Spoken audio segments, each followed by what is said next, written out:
Good evening, everyone. My name is David Elwood. I'm the dean here at the Harvard Kennedy School. Welcome to the John F. Kennedy Jr. Forum. I'd like to welcome all of you here today to today's discussion entitled Making Democracy Work in Africa, Vision of an African Leader. Tonight's talk is actually one of a number of events. We not infrequently have the great pleasure to have leaders of the world come and speak, and then actually in the next several days we will have three. Besides tonight's speaker, we will also be hosting President Uribe of Colombia tomorrow evening, and President Yudhoyono of Indonesia on Tuesday as well. But tonight we welcome the Prime Minister of Kenya, the Right Honorable Raila Odinga.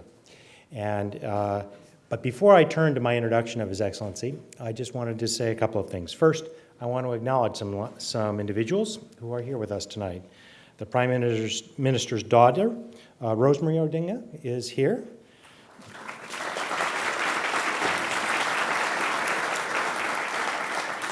The Honorable John Michuki, Kenya's Minister of Environment.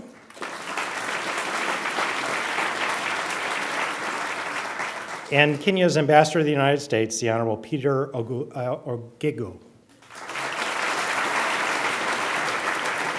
And my apologies to those of you I have missed. We do have many dignitaries here in the audience tonight. And I'd also like to thank the sponsors. This event is jointly sponsored by the Institute of Politics, which manages and runs all of our events here at the Forum, the Center for International Development, Professors Kalestis Juma and Michael Kremer of Harvard, Professor Sabni Turi of MIT, and MIT's Poverty Action Lab. Through their fine efforts, we have the Prime Minister with us tonight. So before I get started, I do have to say one other thing, which is to describe the ground rules of discussions here at the Kennedy School. This John F. Kennedy Jr. Forum is really one of the premier speaking places, not only at Harvard, but maybe even in the country and the world. And for almost 30 years, we've had ambassadors and presidents and prime ministers and Nobel Prize winners, as well as many, many others to address us. And we have only a couple basic rules. The first is, if someone speaks here at the John F. Kennedy Jr. Forum, they must take questions from the audience. That is one of the expectations. But in exchange for that, when they speak and as they speak, they are expected, we give them unfettered opportunity to say what they have to say without interruption from the audience. And that's certainly critical to our principle of civil discourse throughout. And if someone does disrupt the event, I believe that it's unfair to the speaker, and again, we all came here to hear the speaker. And so it's also, by the way, quite dangerous in the face of high security. And so for those reasons, if you choose not to follow these rules, I will have to ask that you be escorted out. And in general, we very rarely have issues, and I would certainly not expect it tonight. But I appreciate all of you respecting those simple ground rules. Well, Prime Minister Odinga's beautiful nation of Kenya is really an extraordinary place with enormous opportunities, but also large challenges. As all of you know, it's a place really where humanity began in the Great Rift Valley, and of course, magnificent animals roam throughout the nation, and magnificent people make up the large and diverse nation. It's also one of the most stable nations in Africa. It has free primary schooling for all, and the capital, Nairobi, of course, is the main financial hub and communications hub for East Africa. But Kenya, like so much of Africa, in fact, as so much of the world, faces real challenges of development, of governance, of corruption at times, and many other problems going forward. Prime Minister Odinga is in an excellent position to discuss those very challenges. As most of you know, he's the son of the very famous first vice president of Kenya, at least the first vice president since independence was gained in 1963. He was educated as a mechanical engineer in Eastern Germany, what was used to be called East Germany, and he returned to Kenya to teach at the University of Nairobi. His interest in politics, though, quickly led him into various political offices and to found several political parties. Since 1992, he's been a member of parliament from Nairobi. He definitely knows the ups and downs of political life in a turbulent era. He has served with a number of presidents. He's also been detained without trial for years on end. He has at times been closely allied with leaders, and at other times challenged often those very same leaders for leadership and to help shape the direction of the nation. He served in the cabinet of President Daniel Arap Moi and in the current president, Kibaki. But in December 2007, or as part of the December 2000 election, he helped found the Orange Democratic Movement and served as the candidate. And in that highly contested election, the incumbent, President Kibaki, was declared the winner, but international observers and many Kenyans believed that there was substantial vote fraud, and as a result, violence took place after these elections. And it was quite tragic violence. More than 1,000 Kenyans were killed and more than 500,000 people were displaced from their homes. To end the violence and move Kenya forward, Prime Minister became the Prime Minister as part of a power-sharing arrangement brokered by then Secretary General Kofi Annan, and created a coalition where he served as the Prime Minister, and half the ministers were selected by him. Now, in this period, power sharing is a very difficult thing, and it's very difficult to accomplish all your goals, especially when people differ in those goals. But much has been accomplished during this period, nonetheless. One of the reasons for the visit and one of the activities that occurred earlier today was a group of people from MIT and from Harvard were meeting with the Prime Minister to talk about 3.5 million children and people who have been dewormed as part of the efforts of the Prime Minister. The violence has been quelled, but very large numbers of people remain displaced, and of course the challenges ranging from drought to floods to the economic crisis and many others challenge all leaders, and certainly this Prime Minister. But as a result of his unique set of experiences, his background, his connections, and his deep commitment to Kenya, he's in a particularly good position to offer us his thoughts and ideas on this critical topic. Please welcome Prime Minister Odinga. Welcome.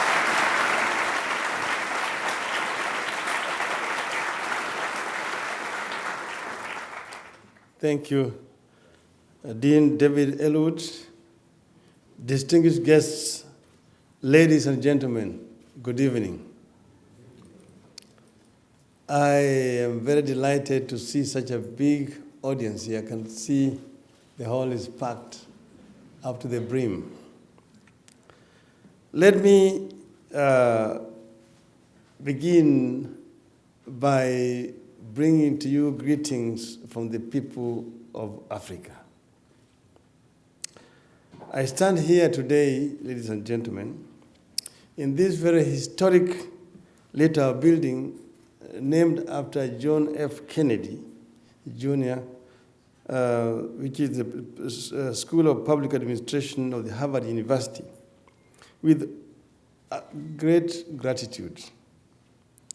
This is a very touching and poignant moment for me personally as a person.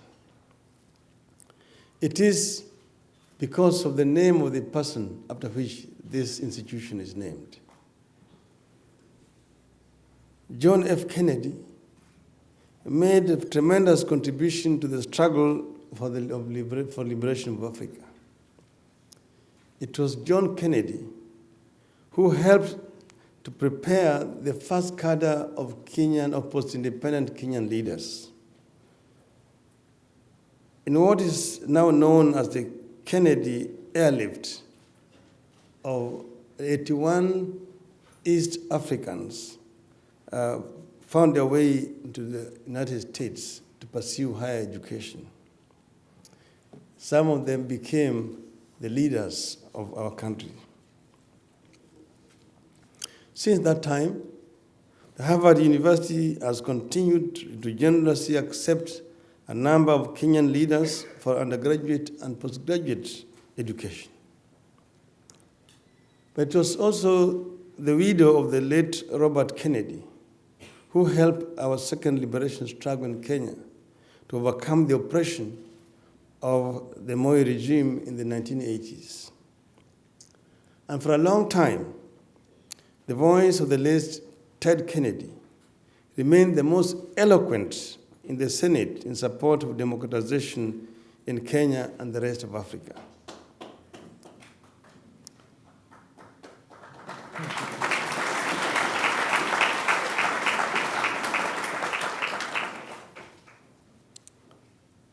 Lastly, I was last evening at a reception hosted by your president, Barack Obama Jr. And he told me that he used to be editor-in-chief for the Harvard Law Review. And he asked me that when I come here, I should convey his greetings to you people.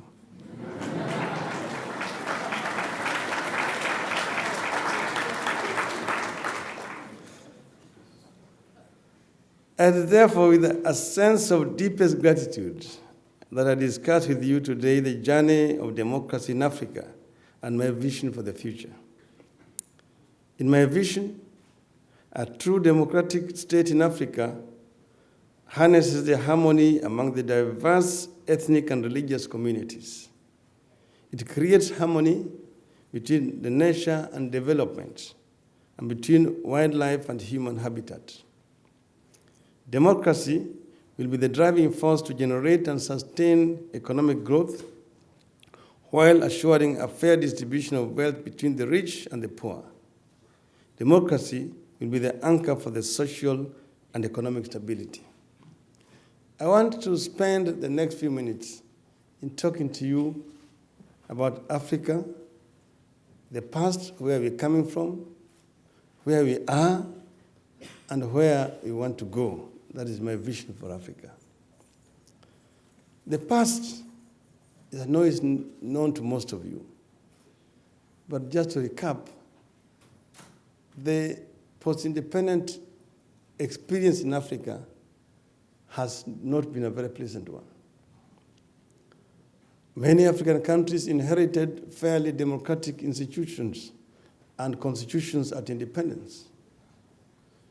But immediately thereafter, a school of thought developed that the Western model of democracy was alien to traditional African societies. That adversarial way of resolving issues was strange to Africa. That in the African traditional society allowed for conflict resolution by way of consensus building. Senghor called it palaver. So the founding fathers of African independence said that opposition was alien to traditional African society, that the gigantic task of nation building required consolidation of forces. And therefore, through a series of measures, coercion, bribery, intimidation, blackmail, opposition was led into extinction. Many African founding fathers, Nkrumah, Nyerere, Sékou Touré, Senghor, argued along those lines. With the extinction of the opposition, the checks and balances died with it. That then saw the advent of the big man leadership in Africa, the man with the stick, Mr. President, Monsieur le Président. So the institution of the presidency came to emasculate all other institutions of democracy. Nepotism, tribalism, corruption then became the order of the day because there were no checks and balances. So the Africans had therefore to go back to the trenches to fight for what has been called the second liberation of Africa. That struggle was protracted because in that period, that was also a period of the Cold War between the Western powers and communism. So if you are an African leader and you say that you are an ally of the West in the war against communism, nobody cared how you were running your affairs. That is how we created the Idi Amin Dadas of this world. He could kill so many people in Uganda, still become chairman of the OAU, Jean Bedel Bokassa of Central African Republic, crowned himself to be the emperor. We had Kamuzu Banda, who became the life president, the Ngwazi, saying that his opponents would become delicious food for the crocodiles in River Zambezi. Mobutu Sese Seko, Kunguwaza Banga. I can go on and on. Masias Nguema actually threatened the entire population with extinction. So it was not only after the fall of the Berlin Wall that the wind of change that blew in Eastern Europe also began to blow on the African continent. It is then that the West then began to support the struggles for change in Africa.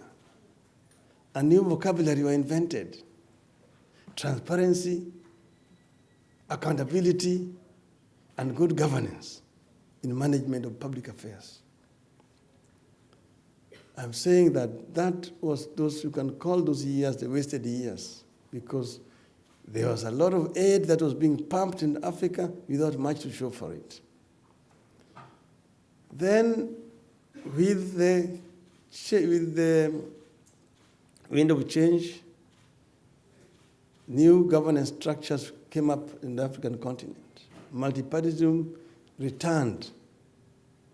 Now the incumbents were forced, because initially, because of the introduction of single party, some countries witnessed the military coups that also brought in military dictatorships. So you had military dictatorships and single party dictatorships, mainly most of African countries. But beginning in the early 90s, these military dictatorships and the single party dictators then were toppled, and through the mass movement of the African people, a multi-party system came back to Africa. So now, with very few exceptions in most African countries, we now have multi-party governance. So this is now where we are. Many changes have taken place since 1990 upwards. With this better governance, a lot of changes have taken place in many African countries. The rate of economic growth has gone up.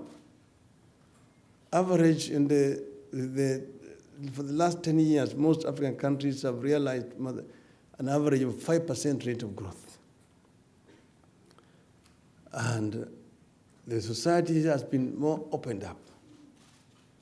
The African countries are beginning to make better use of their resources in this phase. But this phase also has seen some setbacks or reversals of the gains that have been made. We are in a transition phase from the single party and military dictatorships to multi-party democracy. The countries are at different phases of development. We have seen, for example, resistance by the ancient regime in some countries to give way completely. The leadership refusing to accept results of democratic elections. We have also seen other leaders revising the constitutions to allow themselves to run again for elections after their term had actually expired. These are cases you can count, revisions in this, where that category falls Zimbabwe. In that category also you have countries like Madagascar, Uganda, Kenya also to some extent, and Gabon. But there have also been some positive developments on the African continent. So, where do we want to go as Africans? I want to begin by saying that I am a Pan-Africanist.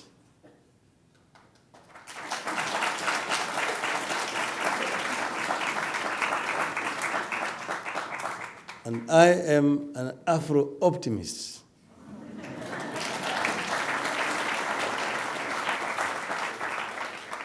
As opposed to Afro-pessimists. Afro-pessimists are those who have given up on Africa. Those who say Africa cannot make it. Africa is a lost cause. Afro-optimists believe, like myself, in the ability of the African people to develop the African continent.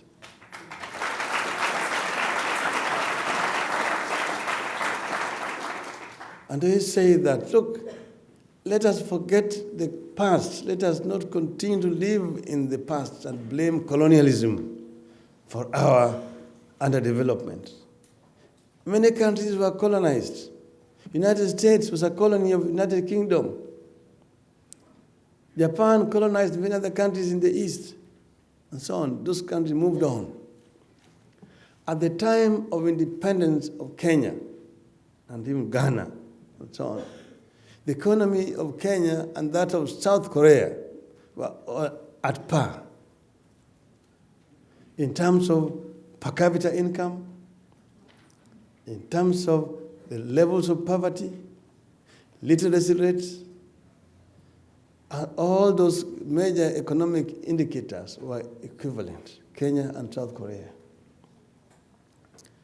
45 years down the road, the economy of Korea is 40 times bigger than that of Kenya. Bigger also than that of Ghana.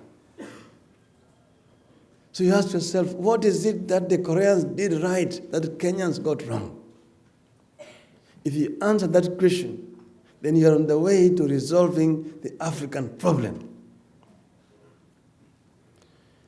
The Koreans and countries that have taken off are able to mobilize their human and natural resources for faster socioeconomic development.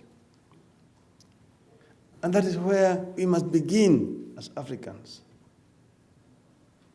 That Africa, which is the richest continent in terms of resources, is also the poorest. That is a paradox in kind. Why? Because Africa's resources have been plundered and used to develop other countries. Africa has continued to depend on aid. Money has been poured into a bottomless pit without much to show for it.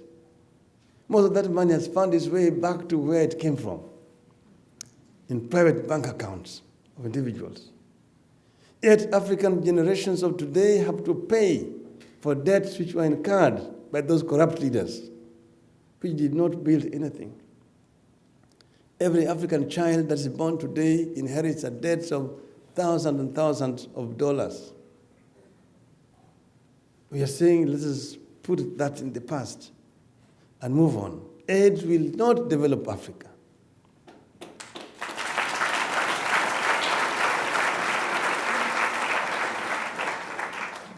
We need to now look at what we can do for ourselves. Investment is the most important. And secondly, trade. Investment, we must begin with domestic investment.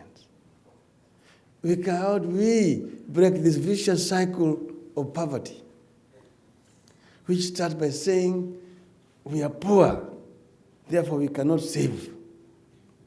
We cannot save, therefore we cannot invest. We cannot invest, therefore we cannot develop, hence we are poor. So the countries that have managed to break that vicious cycle of poverty are the ones that have moved on.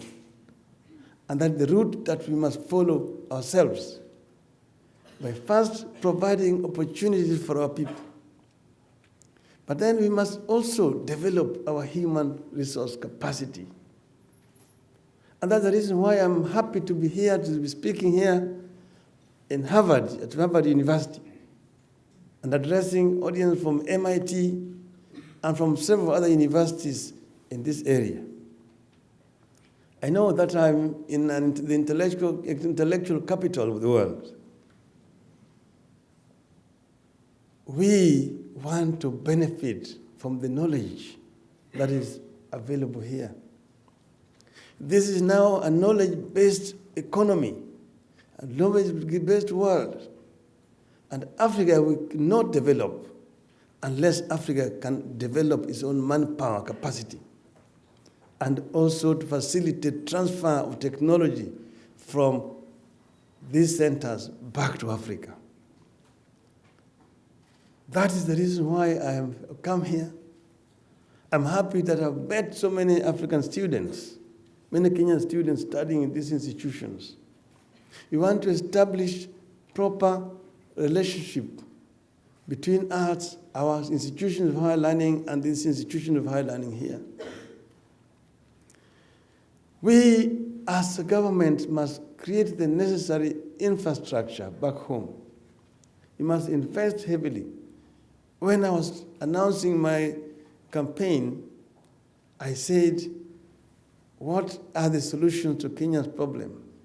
For Kenya to take off first, number one, I said infrastructure. Number two, infrastructure. Number three, infrastructure. I have no reason to doubt, to change my mind on that. We need to open up our country. That's why we are investing very heavily in roads construction, in railways construction, in the field of IT infrastructure. We have constructed through public-private partnership a fiber optic undersea cable from Fujairah into Mombasa and into Kenya. And we have already rolled out the infrastructure network throughout the country. We are now setting up IT villages all over the country. We believe that this is the future. We want to set up business process outsourcing centers, which are going to create employment for a number of people. Some of them already have been set up in our country. We would like to make Kenya the hub in the East African seaboard. Kenya already has advantage in terms of geography, but we want to make it the center for communications and so on. We want to attract investments to come to Kenya. And to do this, we are trying to deal with those factors that have in the past scared away investment in the country. We believe very strongly in the private sector as the engine for economic growth and development. So, what are these factors? One was the issue I've mentioned, infrastructure, poor infrastructure. Two was the issue of bureaucratic red tape. Three was the question of security or insecurity. Four, the question of corruption. Those are the enemies of foreign direct investment. And those are the enemies that we are confronting head on. As far as corruption is concerned, we said, enough with the past. Many people still look at Kenya with the mirror of yesterday. But the grand corruptions like Goldenberg, Anglo-leasing, and so on are things of the past. They will not happen in this regime. We are dealing with the issues of infrastructure I've already mentioned. We are dealing with the issues of bureaucratic red tape to create one point stop shop for investors when they come into the country. And also dealing with the issues of security or insecurity. So, ladies and gentlemen, let me conclude my remarks here, once again, by saying that in what all that we want to do in Kenya, which can also be replicated in the rest of Africa, we need partnership with institutions of higher learning like Harvard, like MIT, and so on. That's why on this mission I've come with my permanent secretary for higher education, Professor Kiamba,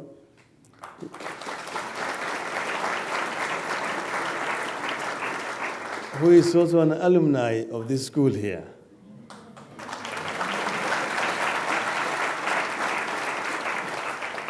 And I'm also accompanied here by the Vice Chancellor of Jomo Kenyatta University of Technology,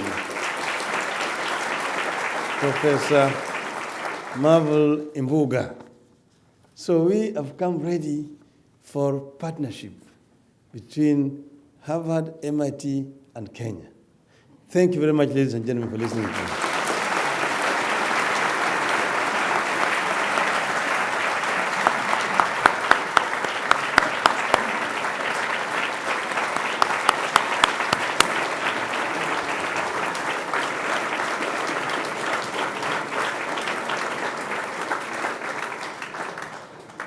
Thank you very much, Mr. Prime Minister. Now, we do have time for questions.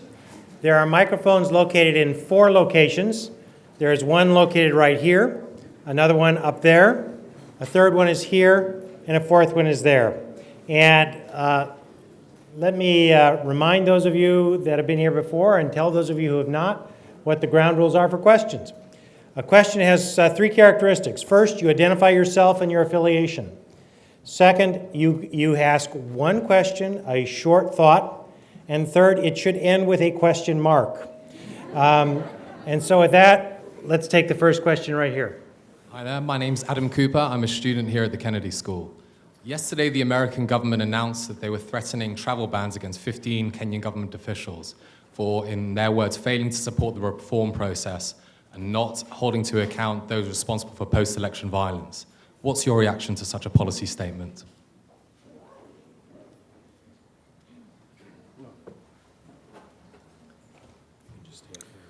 Well, yes, I really don't hold brief for the U.S. government. The U.S. government is totally entitled to do whatever they want to do. If they are convinced that the people they are banning from coming to the United States have been involved in forms of impropriety. As you know, for example, the envelope of those who were alleged to have been involved in the post-election violence was a secret. It was handed over to Kofi Annan, who handed it over to Juan Moreno Ocampo. So we are not privy to what it contains. If the U.S. government knows, we'll be happy to share the information with them. Next, right up here. Hi, my name is Dennis Mora. I'm a member of the Harvard College. You mentioned in your speech several inspiring aspects of your vision for the future, not just in this brief period, but assuming that things go well in 2012 into the future there as well. But what I wanted to ask is, we know that those who do not learn from the mistakes of the past are doomed to repeat them, and witnessing the grand scale of horror and tragedy that occurred on the Kenyan soil in the 1992, 1997, and 2007 elections, what measures will your government take in place to ensure that Kenyans will never have to suffer through such hardship and terror and blatant disregard for human rights ever again?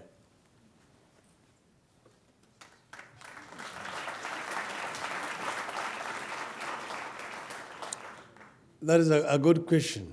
As you know, I myself have been a victim of impunity in the past. That I was detained 3 times for a total of nearly 9 years without trial. The impunity that you're referring to are the the violence that took place before 1992 elections, 97, 2002, and these last ones. Those are the ones, as you know, unlike the 2007, those are the ones actually preceded the elections, the violence. And if you look at them, they were mainly state instigated. This last time round, the violence came after the elections. And what was the trigger of the violence? The trigger of the violence was the manipulation of the presidential election results, which the people saw on the television screens. And they protested, and that protest was spontaneous.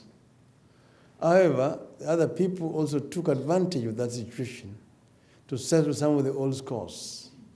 So issues like land became the cause, issues like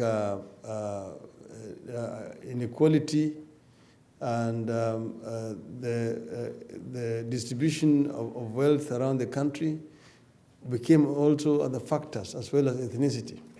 So what we are doing is first, we see that some of those issues can be dealt with through the reforms, the land issues. That's why, for the first time since independence, we have come up with a draft land policy, which has already been approved by the cabinet and is now on its way to parliament to be approved. Two was the issue of ethnicity and historical injustices. We have set up a Truth, Justice, and Reconciliation Commission to deal with the issues of historical injustices in our country, to deal with all those other past cases like the 92 violence, 97, and 202. With regard to the 207 violence, there was a proposal to set up a special tribunal. That matter, of course, was the bill was passed by the cabinet but was rejected in parliament. We are now in the process of trying to see if it can be passed again by parliament. So generally, we are trying to deal with the past violations of human rights in order to ensure that there's no recurrence in the future. Next, right up here. Thank you very much. I'm Manisha Dukoni. I'm from Mauritius, and I'm also a student at the Kennedy School. You spoke about your vision for Africa. I wanted to know, what is your vision for the Eastern and Southern African region in terms of regional integration, and what steps have been taken by the government forward in relation to that? In Eastern Africa, you know that we now we have revived the defunct East African community. We have even expanded it to include other countries, Rwanda and Burundi. So now we have Kenya, Uganda, Tanzania, Rwanda, and Burundi, a 5-nation community. We have already come up with a charter and which says that we want to move towards a federation by the year 2013. We have trading blocks there. We have got COMESA and also SADC. And there are proposals to try to merge both COMESA and SADC into one bigger trading bloc. We believe that these regional blocks can be the building bricks for one united Africa. But we need to move in stages. So I have said I'm a Pan-Africanist. I believe truly that the destiny of Africa is one. Thank you. Right over here. My name is Tina Ramey. I'm a Harvard affiliate. I'm a professor at Cambridge College, and I am the president of CARE. I'd like to commend you for your support of democracy for all Kenyans, in particular for your support of the Samburu tribe in March, following the brutal attacks by the Kenyan police, which resulted in many deaths of innocent people and loss of thousands of cattle, which pushed them into a severe famine. This conflict has been labeled a mere cattle raid in the press. However, the use of sophisticated weaponry such as hand grenades and artillery, fleets of vehicles to remove their livestock, media cover-ups, and brutal deaths of innocent women and children as they sleep in their homes at night, as well as the recruitment of the Oromo Liberation Front, a Somali-Ethiopian militia, which was hired to assist them in ongoing attacks as early as last week, against this tribe suggest an early genocide. Your question, please. What does your office recommend the Samburu do to prevent a full-scale genocide or displacement from the land that they've occupied for centuries? And what are you doing to help them with the famine now that they've lost all of their income and food? Well, inter-ethnic conflict over land and over livestock and so on is something that has been on for some times. It is something that we have inherited from the previous regime. As you know that through the policy of divide and rule, some sections of the communities have been armed against the others, like the Pokots, and then you have the Turkanas, and you've got Samburus, and the Boranas, and the Merus. So it's not just confined to the Samburu. You also have the Boranas who are complaining, the Merus, the Turkanas, and so on. So what we have decided on as a government was to ensure disarmament of all these communities, to ensure that nobody has got weapons with which to move and annihilate another community the way that this has been happening in the past. So we are even deploying the military in this exercise to disarm some of these communities, except for those who live along the border. Because along the border we have another problem. Because we have other cases where armed people from Ethiopia move on across the border to Kenya to kill and take animals away. The same thing with Sudan, and also to an extent northwestern border with Uganda. So that is the thing. The thing is that the government is very concerned and is on top of this matter, and we're going to resolve it. People just stand here. Right here. Good evening, Your Excellency.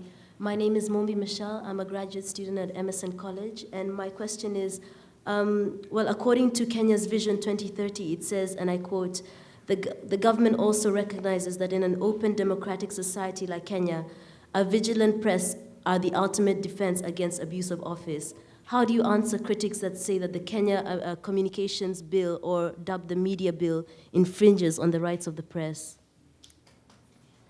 I agree. I agree totally.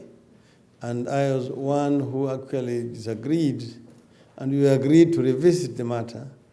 And under my chairmanship, we've sat together with the media owners group and the Ministry of Communications and the Attorney General's office. And we've come up with what we consider to be reasonable amendments, which will ensure that that bill or that act guarantees true freedom of the press. Right up here. Thank you, Mr. Prime Minister. My name is Badi Balde. I'm a student here at the Kennedy School. Like you, I'm a Pan-Africanist, and I have a few questions along these lines, but particularly on Zimbabwe. I know that the power sharing deal that happened in Zimbabwe was inspired from the power sharing deal that happened in Kenya.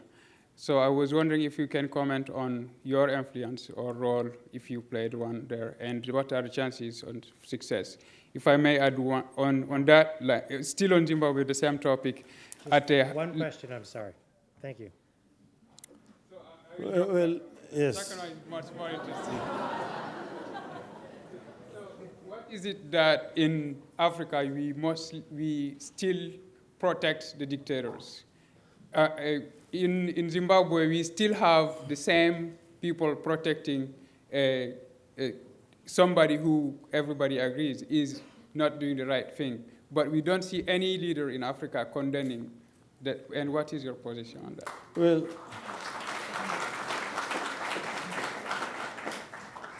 I say that Africa is in transition, that there have been reversals in some places. Others, you find the ancient regime unwilling to yield ground, even after losing an election.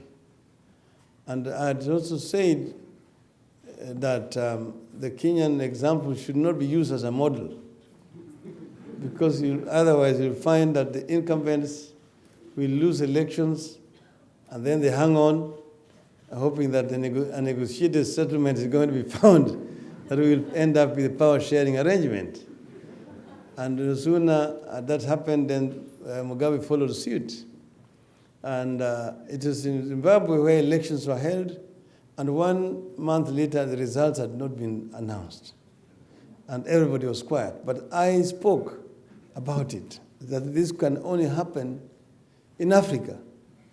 Then at the end they say that although so-and-so won, they did not get the requisite numbers, 50 plus 1, and therefore there's need for a rerun. But they don't say how many votes Tsvangirai got, how many votes Mugabe got. So I have said that these dinosaurs in Africa have become part of the endangered species. They are definitely on their way out. They have a bigger problem in Zimbabwe than we have in Kenya. Why Robert Mugabe is not Mwai Kibaki? There's a difference. Robert Mugabe would like to monopolize and control power. He is not willing to share that power. And that's the reason why we have a problem. And I said myself that it was a big tragedy and embarrassment that Mugabe should be welcomed at the African Union meetings with velvet gloves. But basically because he is dealing there with leaders who have got the same problems back home. So he's playing in his own league there in the African Union. But I want you to know that this is a transitional phase, that ultimately all this order is going to give way to a true democratic Africa. Right up here. Good evening, Prime Minister Odinga. My name is Aisha Osori, and I'm from Nigeria, and I'm a graduate at the Kennedy School. My question is about ethnicity. You've described yourself as a Pan-African, so I'd like an answer that encompasses Africa. Why does ethnicity continue to play such a strong role in our development and our politics? With due respect, sir, I'd like you not to answer in terms of saying that the politicians are the ones that drive us, the different ethnic groups, to fight each other, because we've lived with each other for at least 40 years, and we're still fighting each other. So what in your mind might be one other reason why ethnic groups in Africa can't seem to live together? The ethnicity is a disease of the elite in Africa. Because it's the elite who are in competition for resources use ethnicity to discriminate against each other. So the argument will be, if one is being removed, oh, the whole of my tribe is being finished. And they go and rally their people behind them. But it started with the leadership I talked about. That the leadership, which was not visionary, surrounds itself with an elite from its own ethnic community. So that ethnicity becomes responsible for disparity in terms of distribution of resources in the country. And that authoritarian presidency I talked about. So people from other communities feel excluded. The game of exclusion, rather than the game of inclusion, is the order of the day. So these people then feel that they are not safe until the man from their own tribe is there in State House. So it is the governance structure, the way Africa has been ruled, that is responsible for enhancement of ethnicity. But there are other success stories in Africa. One of them is in Tanzania.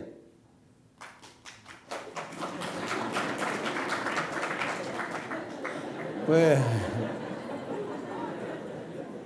Mwalimu Nyerere, a visionary African leader, completely killed ethnicity by creating higher values to which people could aspire, that were uniting the people of Tanzania.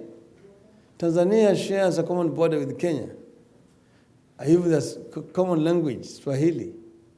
But when you go to Tanzania and you speak as a Kenyan and you ask which tribe are you, they'll tell you, oh, you're a Kenyan. Here in Tanzania, we don't ask which tribe. We ask which region you come from. You see, so it is possible to actually kill ethnicity. I've been saying that it is a big embarrassment for Africans to still be thinking along ethnic lines. Oh, this is an Igbo, this is a Yoruba, this one is a Hausa. I know the Nigeria very well because I'm half Nigerian. I know it. I'm saying at the time when this country has elected a man of African descent as his president, you still want to discriminate against an Igbo or a Tutsi or a Hutu and kill. I think we must move on as African people. We must become members of the modern human race and leave this issue of ethnicity. That is basically a biological accident. You never chose to be born an Igbo or a Yoruba. So I say that Africa will not develop until we completely break with the past and unite our people along the national rather than ethnic lines.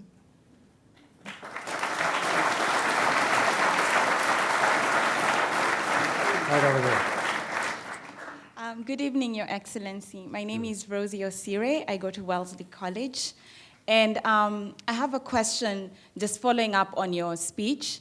It is very timely because today in my development economics class, we were saying, the professor basically said, Africans are so poor, they can't save, they can't invest, and so we can't do it on our own, and we need international donors, we need external help to push us out of the poverty trap. So what do you think of this, and what do you think is the proper role of official development assistance, IMF, World Bank, and the whole convoluted soup of international donors? Well, what I said was that it is possible for people to save in Africa by first creating wealth, because you cannot save what you don't have. For example, you have poor farmers in the rural Africa. Those poor farmers can be empowered. We are doing it right now in Kenya. They have been very successful in Malawi by assisting those farmers with implements to be able to till larger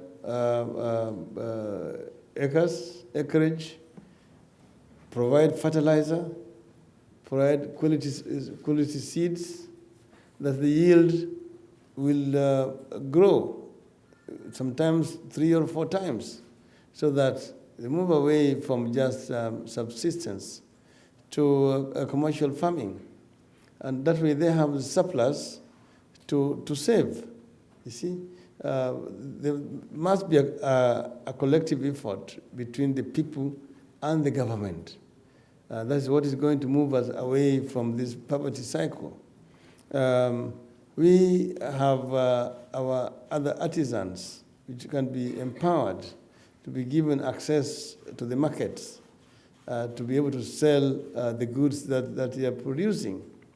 And then we must also encourage the culture of saving rather than just spending or consumption. You see, look at the Jews. The Jew will come and say, and that is how it started, borrow me 10 cents. Not give me, the way we say it back home, just give me. They say borrow me. And then you will go and tighten the belts. You will go and use that to go and buy a shoe brush and shoe polish. You'll be polishing the shoes of people. Within 1 week, you'll bring back your money. And then he's got his own. That will be polishing shoes. From there, he'll start a kiosk. That kiosk will become a restaurant. That restaurant will become an hotel.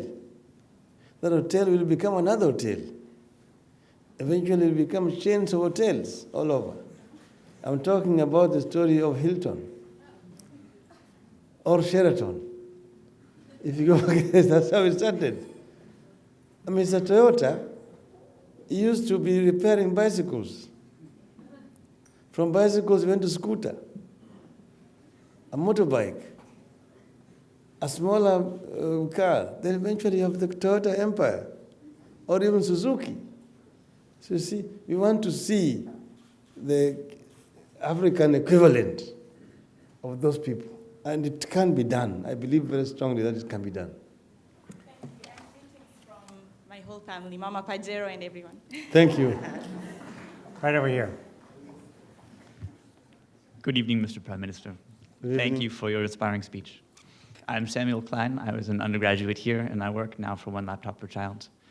You mentioned during your speech that Kenya has built its connection to the internet and the rest of the world through an undersea cable. And you made comparisons between Kenya and South Korea, which now has 10 times the broadband access that we have even here in the States. I believe by the end of this year, there will be 3 different cables connecting Kenya to the rest of the world. And Kenya will essentially be the way that much of the landlocked countries get access. How do you see the countries in Africa working together to improve communication networks and access to knowledge? Yes, what we did was conscious. We did it consciously to lead because other countries were taking too long to make a decision. See, there was the CECOM, then the teams, and so on. So Kenya decided to go it alone. Eventually, those other ones also made their decisions, as usual, to come and join. So ultimately, all those cables are meeting at Mombasa. And this is actually going to facilitate faster communication within the African continent itself. You see, Africa has been more connected with the North than among itself, even in terms of trade and communications. Like you'll find that Ghana borders Togo. Yes, in the past, the telephone call from Accra to Lomé would first go through London, then Paris, then come back next door. So we want to interconnect Africa.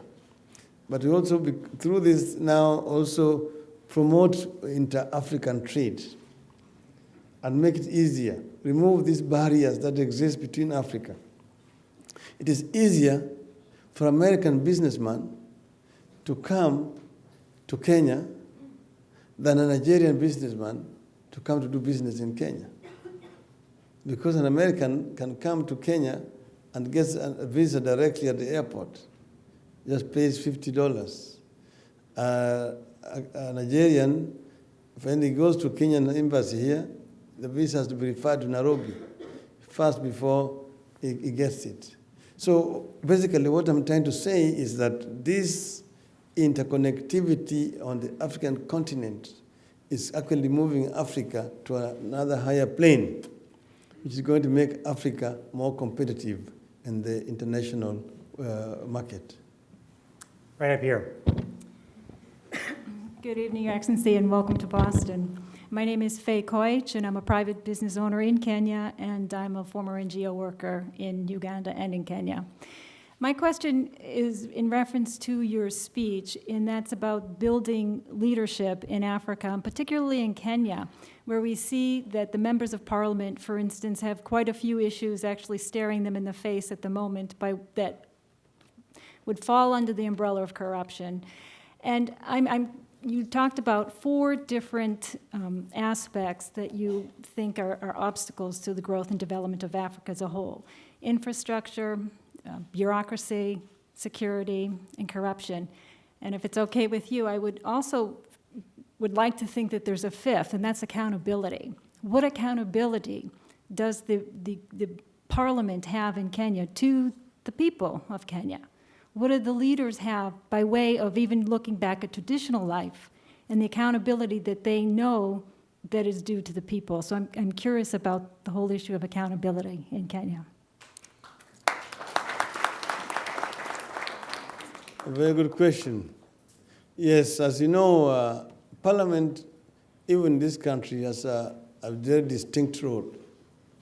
And it's not different in Kenya, that Parliament legislates, Parliament appropriates money for the government, and Parliament is also the watchdog of the people to ensure that money voted by Parliament is spent by the government for the purpose for which it was voted.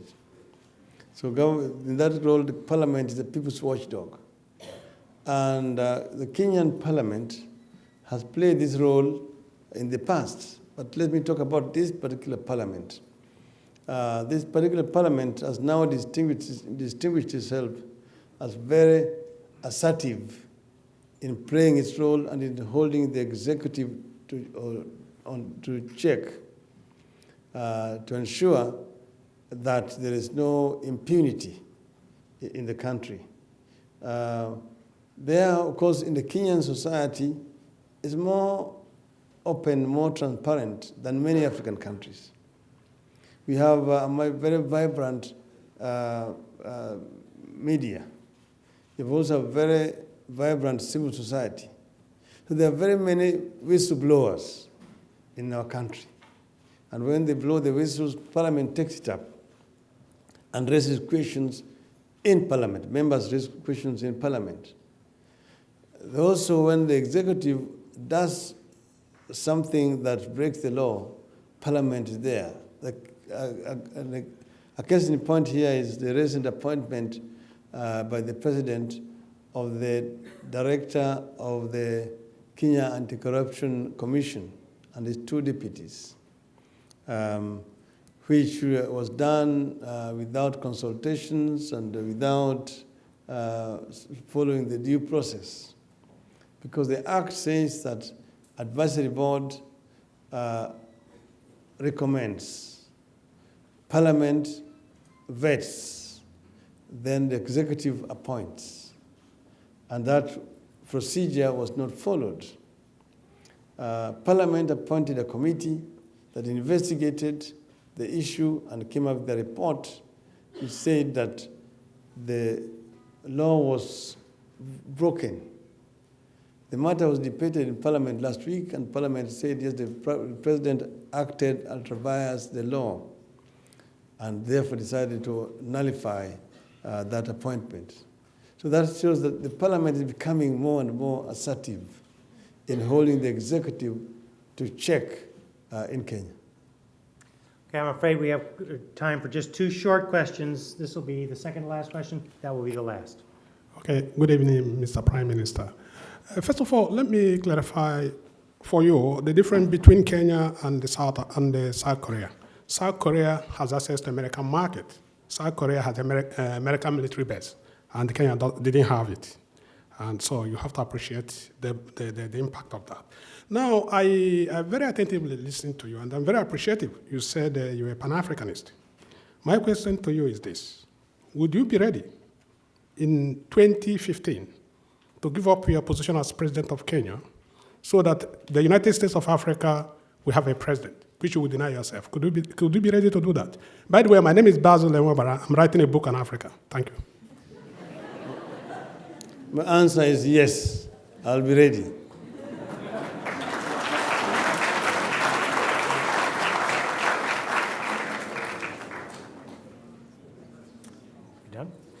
Right here, last question. There's a model question, by the way. Your Excellency, my name is Martin Owino. I'm the chair of a group of Africans here from Caribbean through Somalia to Eastern Africa and South Africa.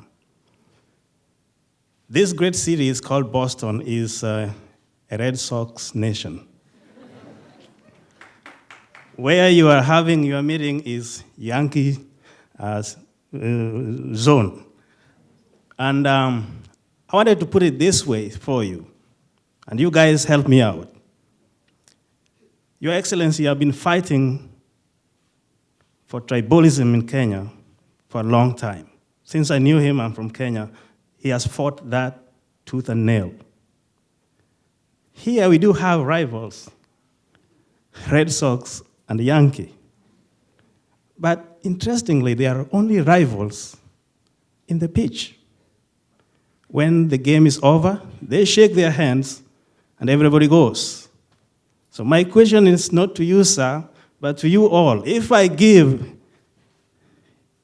His Excellency a cup for Red Sox, will he be safe to walk in Yankee zone in New York? With that laughter, it's okay, sir. Continue fighting. This group of African diaspora in Boston here is fighting with you, and we are having you with solidarity. We will not fail. As they always describe, failing is not only falling down, but getting up every time you fall down. You have always been getting up, and we thank you, sir. God bless you in your fight. We are all together. Thank you. That's it. Final word?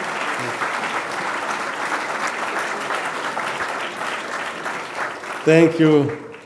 Thank you. That is so well put. I must say that I'm touched. They say sleeping is not falling. So I've not just, I've been sleeping, but I've not yet fallen. But let me say this. We in Kenya are talking about Vision 2030. A lady actually quoted from it somewhere up there. This Vision 2030 aims at transforming the Kenyan economy from a third world economy to a middle income economy by the year 2030. That is just 21 years from now. Or if you count backwards, it is to 1988. Some people say it is an overambitious plan. But I believe very strongly that that is realizable. But if you want to realize it in the period that is remaining, it means that you must manage time. Seconds, minutes, hours, days, weeks, years. And then we are able to get where we want to go. The Kenyan dream says that, is to be found in the Kenyan national anthem. Well, the first verse says, Lord of all creation, bless this land of ours. Plenty be found, justice be our shield and defender. May we dwell in unity, peace, and liberty. Plenty be found within our borders. That dream or vision envisions a country that is liberated, that is free, where there's democracy, because justice be our shield and defender, where people are united, therefore there's no ethnicity, no tribalism, and plenty be found within our borders, a prosperous nation. A country that will offer equal opportunity to all its citizens, from the cradle to the grave. That every child will have opportunity to realize their dreams. Everybody will have an opportunity for upward social mobility, irrespective of their origins. Every citizen, when he's sick, will be able to receive proper Medicare.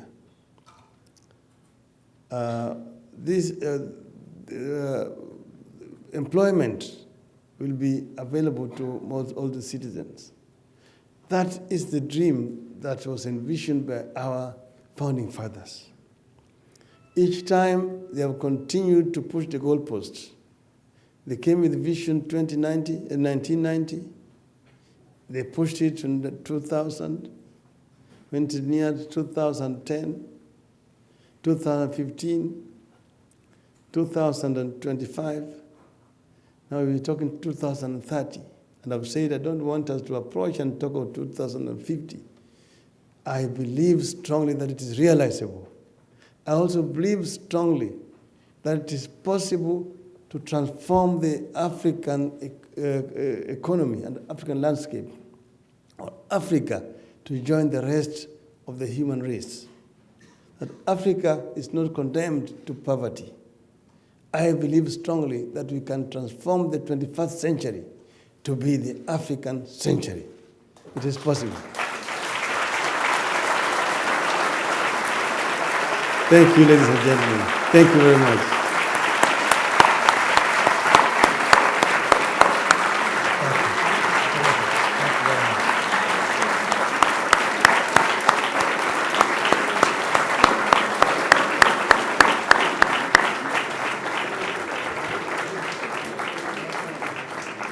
Thank you very much, Mr. Prime Minister. We've been very pleased to have you here. And thanks to all of you for being here. Have a safe journey home. Good evening.